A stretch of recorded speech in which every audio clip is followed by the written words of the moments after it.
আসসালামু আলাইকুম। আশা করি সবাই ভালোই আছেন। আলহামদুলিল্লাহ আমিও ভালো আছি। তো আজকে একটু ছোটোখাটো একটা রান্না করব। এখানে একটু পানি দিয়ে দিলাম গরম করার জন্য। তো এখানে শুটকি নিয়ে নিছি। এই শুটকিটার ভিতরে গরম পানিতে কিছুক্ষণ ভিজাই রাখবো। দেখেন শুটকিটা কাটে রাখতে রাখতে পিঁপড়া উঠে গেছে। তো এখানে তো ফ্রাই প্যান বসাইছি, তেল দিয়ে দেই পরিমাণ মতো। এই যে তেলটা দিয়ে দিলাম। এখানে পেঁয়াজ, রসুন আর আসলে ভিডিও করতে আসলে গোলায় ফেলি। পেঁয়াজ, রসুন আর কাঁচামরিচ পাইরা নিছি। তো এখানে বেশি পরিমাণ দিয়ে দিতেছি। এর আগে একটু ভাইজা নিব। তো তেল নিয়ে নিছি পরিমাণ মতো, সব কিছু দেওয়া শেষ। লবণ দিয়ে দিতেছি পরিমাণ মতো। লবণ দিয়ে একটু ভাইজা নিব ভালো করে পেঁয়াজটা, রসুনটা। তো এই যে পেঁয়াজটা কিন্তু খুব বেশি ভাজবো না, রসুনটা। তো ওই যে কাঁঠালে বিচি নিয়ে নিছিলাম, কাঁঠালে বিচিগুলো দিয়ে দিলাম। আজকে একটু বেশি পরিমাণ কচু শাক রান্না করব। প্রতিদিন রান্না করা যায় না, অল্প অল্প করে ভেজাল। তো আজকে একটু বেশি পরিমাণ রান্না করে নিই। তো এই জন্য কাঁঠালে বিচি দিয়ে দিলাম। তো কাঁঠালে বিচি তো দিয়ে দিছি। আর আগে থেকে রাখা শুটকিগুলো ধুয়ে ঝরাই রাখছিলাম, শুটকিগুলো এখন দিয়ে দিব। এগুলো কিন্তু আমি গরম পানিতে ঝরাই রাখছি, ভিজাই রাখছিলাম অনেকক্ষণ। তারপরে ধুয়ে ঝরাই রাখছি চালনার ভিতরে। এখন এগুলো ভালো করে ভাইজা নিব।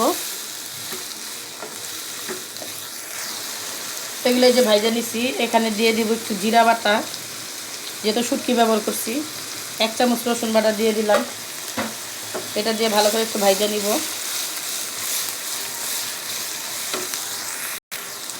যেহেতু এখানে পর্যাপ্ত পরিমাণ কাঁচামরিচ দিছি আর শুকনো মরিচ ব্যবহার করবো না, একটু হলুদ দিয়ে দিব, কারণ কালারটা যেন একটু ভালো আসে এই জন্য। তো এটা আবার ভাজা ভাজা করে নিব। তো এগুলো কিন্তু সব ভাইজা নিচ্ছি, এখন আর কোনো গন্ধ টন্ধ আসবে না। তো এই যে এখানে কচু শাক আগে থেকে সিদ্ধ করে রাখছিলাম, কচু শাকটা দিয়ে দিলাম।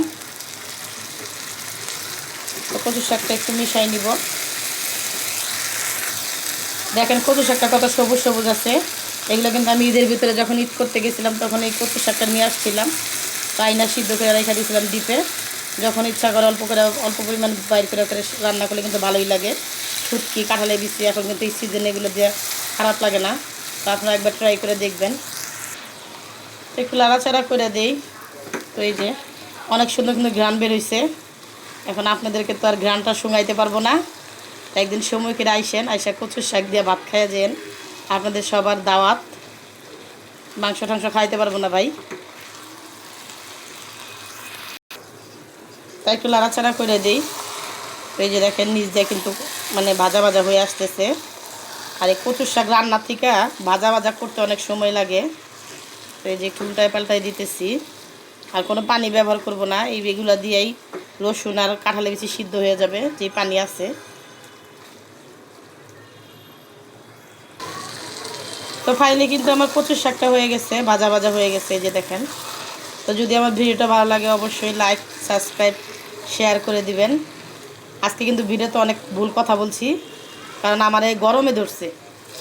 তো কচুর শাকটা ভাজা ভাজা হয়ে গেছে। আল্লাহ হাফেজ।